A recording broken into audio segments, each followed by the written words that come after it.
Early January, as is ever, a great time to dust off one's crystal ball and look ahead to what might be coming in the forthcoming year.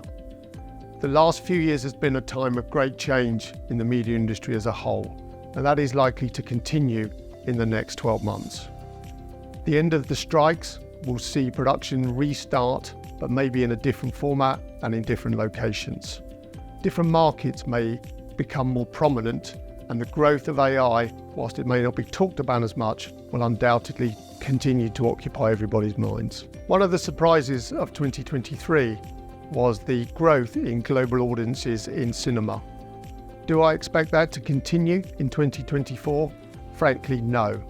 2023 was a phenomenon built around two films, Barbie and Oppenheimer, and rather that than any vast flocking back to the movie theatres from the public. In 2024, what is likely to happen is that the pace of film releases will slow as the effects of the Hollywood strikes come in later in the year, and as a consequence, it seems incredibly unlikely that audiences will continue to grow.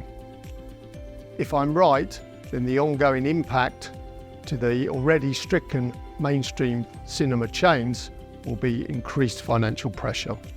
In 2023, streaming as a whole continued to develop and grow as a percentage of the overall television market. Within that, the market is now very fragmented, with an exponential rise in the number of streaming services which are available. With the continuing need for subscriber growth and for sustained profitability, it seems a very fertile market for consolidation to become a big play during 2024. Indeed, in terms of the general media landscape, it seems to me this is likely to be a very positive environment for strong M&A activity. Advertising generally had a very tough year in 2023, and there are now two schools of thought as to how 2024 will play out. If you're a pessimist, you believe that the ongoing effects of the global economic crisis, coupled with the ongoing disputes in Ukraine and Israel, will continue to see advertising revenues and activity in the decline.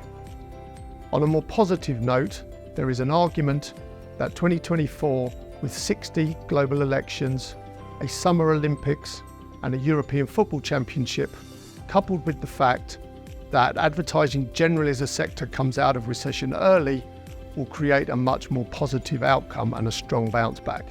As a natural optimist, I am swayed by these arguments. During the Hollywood strikes of 2023, there was a lot of talk about the impact of AI on the film and television industry.